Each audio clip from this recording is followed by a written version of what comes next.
às 8h30 da noite num sábado, domingo, enfim. E queria que você falasse muito deste mando de campo do Atlético, que volta a ser muito forte dentro de casa, da importância do torcedor, porque de 6 jogos o Atlético venceu 5, e talvez o que perdeu para o Corinthians foi um dos melhores que fez naquele momento. Queria que você falasse deste Atlético novamente em casa, com a força da torcida, que tem muito do teu trabalho, da entrega dos jogadores, mas tem o envolvimento do torcedor também. Sobre o jogo, nós sabíamos, né, mais uma vez, um adversário trocando de treinador na semana, cria uma motivação extra para o jogo. Hoje foi um jogo diferente de jogo de Cruzeiro, Botafogo, não tinha exposição do adversário, então o primeiro tempo ficou um jogo mais fechado, mais truncado, mais lento, né? Os passes demoravam para encontrar o desequilíbrio e você tem que propor o jogo e às vezes se expor em algum movimento, mas mesmo assim não foi uma situação que a gente até não criou situações claras, situações importantes, teve a posse, teve um controle maior. No início do jogo a Chapecoense conseguiu um pouquinho da posse aqui no campo, na sua organização defensiva, aquilo ali me incomodou um pouco. A gente acabou trocando de sistema para que pudesse ter uma agressividade maior nesse movimento sem bola e manter nessa nossa organização. Mas o que a gente sabia que, entendo essa característica do jogo, ia ser um jogo de paciência, de maturidade da equipe. E eu estou falando sobre isso, a equipe precisava, nesses momentos que teve as derrotas agora, veio para dentro de casa, que cria uma responsabilidade maior, ter essa maturidade para passar por esses momentos, né, do campeonato e do jogo, como o jogo aconteceu no primeiro tempo. E eu acho que nós mostramos hoje foi maturidade para passar esse momento no primeiro tempo, com mais dificuldade, mas também não oferecendo nada para o adversário, e saber que o jogo tem 100 minutos e que a gente buscou esse crescimento com movimentos diferentes, com situações diferentes e com maturidade, né, características diferentes, jogadores que entraram e deram boa resposta. E a gente para mim, a gente mostrou hoje uma maturidade para vencer a partida e um repertório grande, porque a gente está conseguindo mostrar um repertório importante para uma continuidade de ideia de jogo. Para o adversário isso dificulta muito, então hoje os nossos gols, a gente tem desequilíbrio por fora, por dentro, a gente tem desequilíbrio em profundidade, a gente conseguiu trocar passe, fazer tabela próximo da área hoje, que é um acréscimo e que a gente precisa ter, principalmente nesses jogos. Então foi importante a vitória, uma vitória difícil, que a gente teve que buscar ela durante a partida e crescer ela durante o jogo para que a gente conseguisse no final. Agora fomos para fora de casa, de novo, temos que voltar a esses jogos fora de casa, nos fortalecer, buscar pontos, fazer boas partidas, conseguir uma consistência de 90 minutos, mas todo mundo muito feliz porque 19 pontos são importantes para a continuidade do campeonato, para aquilo que se tinha como expectativa também. Então agora é continuidade dos pés no chão, e muita humildade, trabalho para a gente continuar com essa sequência de vitórias e com essa sinergia que o estádio traz e que a gente está conseguindo fazer essa troca. Monique Vilela, da Rádio TMC. Oi, Odair, bom dia. Você sempre gosta de falar para a gente que seu time não é só a ligação direta, a transição direta para o Viveiros. E hoje seus 2 gols tiveram como origem das jogadas o meio-campo. Primeiro com o Dudu, depois o gol do Mendonça e depois a pifada do João Cruz para o Viveiros. Aproveitando o seu homem de ligação direta, que é o Viveiros, em um dos gols, e o Mendonça, que é seu homem que você gosta bastante de abrir pelo lado esquerdo. Você entende que você está conseguindo, dentro até desse repertório que você falou que o Atlético apresentou, encontrar esse equilíbrio entre o momento que você vai usar essa ligação direta quando necessário e ter um time criativo, como teve hoje, em especial no segundo tempo, para criar essas oportunidades e passar por adversários como a Chapecoense hoje? Por isso que eu cobrei no jogo anterior contra o Atlético Mineiro, cobrei dentro do vestiário, cobrei no campo, cobrei na coletiva, porque o primeiro tempo nós não conseguimos fazer isso, nós temos essa capacidade. Nós já fizemos em jogos fora de casa, não que você vai criar 5, 6, 7 oportunidades claras de gol, mas a equipe estava fazendo boa organização defensiva e não estava conseguindo sustentar essa posse no campo ofensivo. E isso gera um desequilíbrio, e como gerou nas partidas fora de casa. Hoje a gente conseguiu, através desse repertório que eu falei para vocês, que a gente trabalha, que a gente desenvolve, claro que muitas vezes tem de movimento coletivo, mas tem muito do jogador, tem muito da individualidade, da qualidade, da característica do jogador, porque o treinador não é um mágico que fala, vamos fazer esse movimento, combina com o adversário e dá certo. Na verdade, o treinador precisa dos jogadores para desenvolver essas maturidades de movimentos, de jogo, de característica. Hoje a equipe teve, e o que mais importa para mim, como treinador, é que nos 10 ou 11 jogos, 11, né? É 11 hoje. 11 jogos, a gente, na maioria dos jogos, ou quase em todos eles, conseguiu ter esse repertório. E isso é uma consistência de ideia de jogo. E por isso que está trazendo resultado. Então, a cobrança é essa, para que a gente agora vá fora de casa, também tem essa sustentação técnica nesse repertório de profundidade e jogo curto, porque a gente tem essa capacidade para entregar. Letícia Cabral, da Rádio Banda B. Bom dia, Odair, bom dia a todos. É justamente sobre isso que eu ia perguntar para você, em relação ao segundo tempo dessa virada de chave que o Atlético teve em relação às movimentações. E também pelas escolhas que você fez, Odair, em colocar o Bruninho, que logo quando entrou já fez uma pressão, e destacar também o fato do Viveiros, que no primeiro tempo estava muito marcado, toda hora tinha uma dobra de marcação em cima dele, desse cara sair da área e procurar jogo, tanto é que o gol do Mendonça saiu dessa forma também. Vou aproveitar a boa pergunta e vou aproveitar a tua pergunta, vou respondê-la e vou aproveitar a tua pergunta para a gente tocar num assunto aqui, que quero tocar nesse assunto agora que nós ganhamos o jogo, porque senão vão dizer que é chororô de perdedor. Então, ganhando o jogo, eu vou falar sobre um assunto que a gente precisa, e eu vou cobrar, e eles podem me expulsar, podem me dar cartão amarelo, podem fazer o que eles quiserem, mas eu acho que todo mundo está enxergando e não é só eu que estou enxergando. Então, te respondendo a pergunta, foi importante essa movimentação, esse repertório. No segundo tempo, a gente deu esse acréscimo, né? Com a troca também de sistema, conseguiu fazer a abertura de linha de 3, ficando com o Gilberto, que é um passador que tem boa qualidade desse passe, para deixar o Bruninho no 1 para 1 lá, né? E criar deixar um ponta esquerda em amplitude aqui, que a bola começou a sair jogada de amplitude, tanto que as chances, as primeiras, foram de jogada aqui, né, de infiltração curta e amplitude e movimento do lado oposto, e a equipe foi crescendo, foi desenvolvendo, trocou muito bem esses passes, fez o gol, mereceu a vitória, né, por todo o repertório que apresentou, e mesmo pela maturidade que passou no primeiro tempo para não se desequilibrar e não ficar nervoso no jogo. E vamos lá, você falou do Viveiros. A arbitragem brasileira, ela quer ajuda, né, mas ela precisa também se ajudar. É impossível que só eu estou enxergando isso. Os caras estão batendo o tempo inteiro no Viveiros, gente. Os caras não se preocupam mais nem em ganhar a bola do Viveiros. Os caras estão dando no Viveiros o jogo inteiro. O zagueiro fez não sei quantas faltas no Viveiros. O zagueiro era para estar em casa, em Chapecó, já há muito tempo. Aí ele vai dar um cartão amarelo para o cara, para o zagueiro, lá no final do segundo tempo, e o zagueiro fez mais uma falta em seguida, aí já era para estar há muito tempo expulso. Aí o Zapelli, numa bola no alto, divide com o cara, ele dá cartão amarelo para o Zapelli. Pô, não é... Estou aproveitando que ganhamos a partida para não parecer chororô. Eu estou avisando a arbitragem. Então, assim, uma coisa é você conseguir... O Viveiros tem que bater palma para ele, porque ele toma pancada na cabeça, toma pancada na perna, antes de a bola chegar nele. Então vai ter momentos, vai ter partidas que o Viveiros não vai conseguir dominar, porque os caras não jogam o jogo para tirar a bola do Viveiros. Então, assim, é uma coisa que eu quero trazer aqui publicamente, porque já está passando do ponto da arbitragem tomar uma decisão contra esse antijogo. E está acontecendo claramente. Nós não podemos deixar passar isso e achar que está tudo normal, que as coisas está tudo bacana. Daqui a pouco daí o Viveiros se fica bravo, tem uma reação, aí o Viveiros vai expulso. Não, mas como é que não fica irritado se tu recebe pancada o jogo inteiro, entendeu? E aí é o árbitro que tem que tomar essa decisão. E outra, tudo bem, a gente precisa de renovação, precisa de ter a arbitragem mas há jogos que necessitam de caras mais experientes também, né? Arbitragem mais experiente para poder inibir esse tipo de antijogo. Eduardo Oliveira, da Jovem Pan News. Professor, boa tarde. Queria te perguntar sobre a mudança que você fez forçada, o Benavid sai, né, da equipe titular e o Gilberto entra.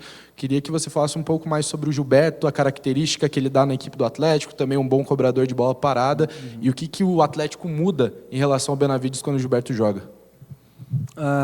O Benavides sentiu ontem um desconforto pequeno, a gente espera que seja seja pequeno, e aí nós já tínhamos feito até todos os treinamentos. Mas tinha que tomar uma decisão rápida para tentar fazer um ajuste ainda de bola parada, porque muda, o Benavides é um cabeceador, o Gilberto não é nem tanto um cabeceador, então a gente tem que proteger com outro tipo de posicionamento. Mas é importante que o Gilberto deu boa resposta, fez uma boa partida. Ele tem uma batida na bola muito importante, e isso dá uma capacidade de passe, uma capacidade de cruzamento. Né? A gente vem buscando a evolução dele na fase defensiva do jogo, para que ele tenha mais maturidade nessa fase defensiva. Então, que bom que, mais uma vez, eu sempre falo para eles que é o grupo que nos trouxe, está nos trazendo com 19 pontos e fazendo essa boa campanha. E o treinador mostra mais uma vez para todos que o discurso não é vazio, que todos se preparem que a oportunidade vai aparecer. Quando eu não posso prometer, não sei, não tem bola de cristal, mas eu boto para jogar. E aí o que a gente precisa é de resposta, porque nós necessitamos dessa resposta. E que bom que o Gilberto conseguiu dar. Estava treinando bem, estava esperando a sua oportunidade, esperou, jogou, deu boa resposta e agora seguimos em frente. Gabriel Salaf, da Rádio Clube. Bom dia, Dair. Aproveitando essa atuada de jogadores que estão ganhando espaço, tiveram oportunidade, hoje mais uma vez o João Cruz entra no jogo, entra bem e participa do gol. Já tinha dado assistência lá em Belo Horizonte, deu assistência para o gol do Viveiros. Queria que você falasse sobre ele nessa briga do meio de campo, dele com o Dudu, com o Zapelli, enfim, as características e os diferenciais que ele traz para o time. Sim, a ideia, eu até cheguei a pensar num primeiro momento no João, mas a ideia na primeira substituição no intervalo foi trazer uma construção com o Zapelli de volante, com passe mais progressivo, né? Porque a Chapecoense estava com o bloco médio baixo e a gente estava com muitos jogadores na primeira fase de construção, então estava ficando com a linha de 3, mais Luiz, mais Portilla, e a gente estava demorando para quebrar essa linha. Então a ideia de botar o Zapelli foi justamente para acelerar esse passe de quebrar a linha e botar o Bruninho, mantendo a estrutura de linha de 3 de organização inicial, com o Bruninho na característica principal dele, que é o 1 para 1, é o drible, é o desequilíbrio, e as coisas foram acontecendo. Na ideia do João, o João entrou bem nos jogos, por isso que eu usei ele contra o Atlético, porque ele tinha entrado bem contra o Bahia, tinha melhorado a nossa sustentação de bola no campo ofensivo, que no Bahia também a gente teve dificuldade no primeiro tempo. No segundo tempo melhorou, Atlético muita dificuldade no primeiro tempo, no segundo melhorou, que ele começou, também ele participou dessa progressão. Então, quando eu senti necessidade, porque o Dudu também perdeu um pouquinho de ritmo, ele tomou uma pancada, perdeu um pouquinho de ritmo, eu senti necessidade de colocar o João. E o João nos dá a possibilidade de usar ele em mais funções. Isso é importante também para a equipe, entrou bem mais uma vez, nos ajudou. Então, que bom que os jogadores do banco entraram e conseguiram dar uma resposta e elevar o nível, né, do jogo para que a gente pudesse conseguir a vitória. Qual foi? É isso. Daniel Piva, da RPC. Professor, boa tarde. Já projetando o próximo domingo, a próxima rodada, por favor, hoje tinha a característica, né, de ser um treinador estreante à frente da Chapecoense. Você me contou ali antes do jogo, né, a gente tem que analisar trabalhos antigos dele, o que a Chapecoense já fazia de padrão que casa com ele, o que ele vai querer mudar. Agora você vai ter pela frente o técnico que está há mais tempo no cargo aqui no Brasil. Assim, como que você pensa em fazer essa preparação? Foca em 2026 somente ali do Palmeiras, do Abel Ferreira? Como que você faz esse trabalho? E também, por gentileza, pode marcar o reencontro do Atlético com o Vitor Roque, que foi por muito tempo a maior contratação da história do clube, está em recuperação de um problema no joelho. Se ele jogar, que tipo de cuidado assim que merece um atleta desse calibre? Não, o trabalho do Abel é um excepcional trabalho, e eu não só o respeito pela qualidade dele como treinador, que conseguiu vir aqui e trazer coisas importantes para a equipe dele, para o futebol, para nós, mas o cara se manter nesse nível alto de disputa, de competição, manter um grupo, sempre isso mostra uma capacidade de gestão também, de visualização, de troca, de oxigenação de grupo. Então, o Palmeiras, todos vocês conhecem, a capacidade de investimento que tem, a qualidade dos jogadores que tem, o número, não é só a qualidade, é a quantidade, e a gente vai visualizar, acho que eles jogam quarta Libertadores, se eu não me engano, né? E a troca constante de equipe, e mantém um padrão de características muito importante. Um time muito agressivo, um time de muita qualidade. Às vezes o sistema, né, de marcação é um pouco de encaixe, de pressão individual, mas depende de quem vai vir jogar. Para a gente também tentar fazer um estudo a respeito de movimentação, característica, porque tendo o jogo, hoje joga um clássico, né? É isso, né? Vamos me confirmando. Joga o clássico hoje, joga a Libertadores quarta, vai jogar contra nós domingo, pode ter muita mudança. E aí pode ter mudança de sistema, pode ter mudança de característica, e eu espero que o Vitor Roque se recupere na segunda-feira, que ele possa nos reencontrar lá no hotel, a gente paga um café para ele, está tudo bem. Nós levamos até mais um fisioterapeuta para ele, se ele quiser, para ajudar no tratamento, e aí segunda-feira ele está liberado. Vincenzo da Licani, da Tretes. Beleza, Dair, boa tarde. Eu queria falar sobre o ponta meia que você utiliza hoje, foi o Julimar pelo lado direito do gramado, contra o Galo lá o Mendonça pelo lado esquerdo. No início do ano os dois pontas jogavam por dentro. Esse balanço entre você ter articulação e você ter ataque a espaço, profundidade, você avalia como positivo esses testes do Julimar e do Mendonça jogando por dentro nessa começo de temporada? E se me permite uma segunda, o Bruninho entra hoje, entra bem. Noticiou-se no meio da semana uma proposta do Shakhtar Donetsk pelo jogador. Você, como um cara muito presente dentro da gestão de futebol do Atlético, conta com o Bruninho, pelo menos até o final da temporada ou para a próxima temporada? Obrigado. Sobre o Bruninho, não sei, não estou sabendo dessa situação. E ele é jogador do Atlético, né? E vai ser usado de acordo com aquilo que eu achar necessário para a equipe, sendo iniciando ou entrando nas partidas. E quando ele der uma baixada, a gente dá uns puxão de orelha e ele retorna, porque ele tem muito a dar ainda, né? Como hoje eu dei umas puxadas de orelha nele no vestiário, mas que bom que ele conseguiu dar essa boa resposta hoje para nós. Sobre a situação, são movimentos que a gente tem de bastante consistência.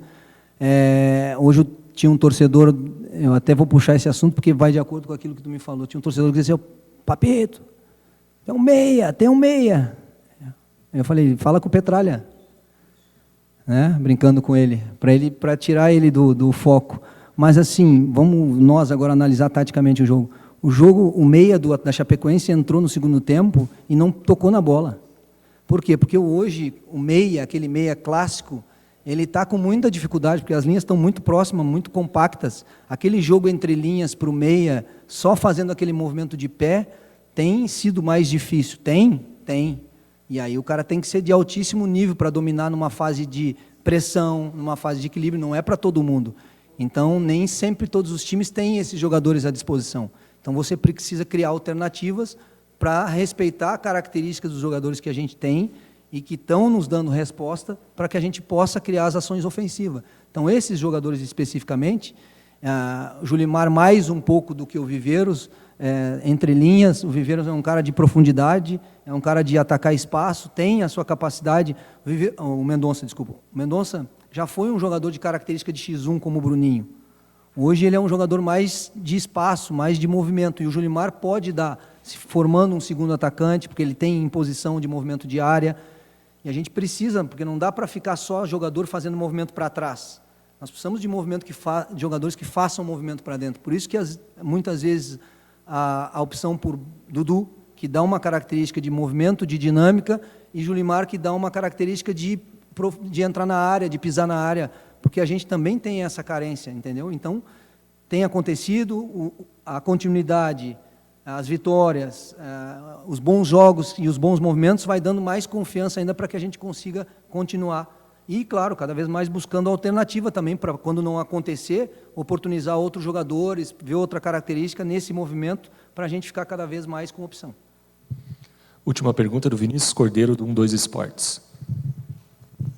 Boa tarde, Odair. Queria insistir no tema Bruninho, porque parece um daqueles casos de ascensão meteórica na carreira, e também a gente teve o caso de comportamento fora do clube, mas que a gente tem alguns relatos de comportamento dele no CT e tudo mais. Queria que você desse uma projeção, perdão, queria que você falasse uma projeção do Bruninho. Você vê ele como um jogador extra classe, Porque algumas entrevistas atrás você, por exemplo, falou que o Esquivel é um jogador de seleção argentina. Você enxerga o Bruninho com essa projeção de futebol europeu? E também incluindo na pergunta aí, em meio a essa safra, essa ótima safra da geração do Atlético, você tem Dudu, João Cruz, mas o Arthur Dias também, você vê essa projeção de futebol europeu? Obrigado. Eu vejo o Bruninho com projeção de seleção sub-20, para não fugir da pergunta. Eu acho que esse é o caminho dele por enquanto. Outros passos o Bruninho vai ter que conseguir.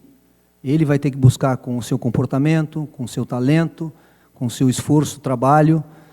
Nós vamos dar toda a sustentação. Nós, como clube, comissão técnica, vamos dar a sustentação, vamos mostrar os caminhos. Quando ele não se comportar que pode gerar alguma coisa para ele, o clube faz isso, faz muito bem, eu já falei sobre isso. Mas o Bruninho precisa dar passos. Ele vai dar esses passos se ele continuar pagando o preço que tem que se pagar, continuar trabalhando da forma que ele está trabalhando, e aí ele vai crescendo, ele vai evoluindo, vai buscando seu espaço na seleção sub-20, aqui dentro do Atlético Paranaense. E a projeção dele, ele é um jogador de projeção para nível alto. Mas o Esquivel é um jogador experimentado, maduro, já mais, com mais caminhos, né, vividos, com mais história para contar, com mais derrotas, vitórias, com mais caminhada. Então ele está mais pronto do que o Bruninho. O Bruninho está ainda em fase de evolução, mostrou uma evolução rápida do juvenil para o profissional, e agora está nesse estágio de continuar mostrando a evolução do profissional para se estabilizar, para pegar a posição dele, que ele está nessa caminhada de buscar novos passos. Mas é ele. Nós vamos ser o suporte. Ele que precisa não achar que está tudo certo, que ele já é o Pelé, porque daí o caminho de derrota ou de dificuldade é muito grande. Obrigado, Odair. Boa noite a todos. Boa tarde a todos. Boa noite. Boa tarde. Beleza, o Odair Hellmann aqui na zona de imprensa da Arena da Baixada falou depois do Furacão vencer por 2-0 a Chape, que o Atlético volta a campo lá contra o Palmeiras no próximo domingo, dia 19. Vai treinar 5 diazinhos agora, pelo menos, para encarar o Palmeiras, domingão, lá no Allianz Parque. Valeu!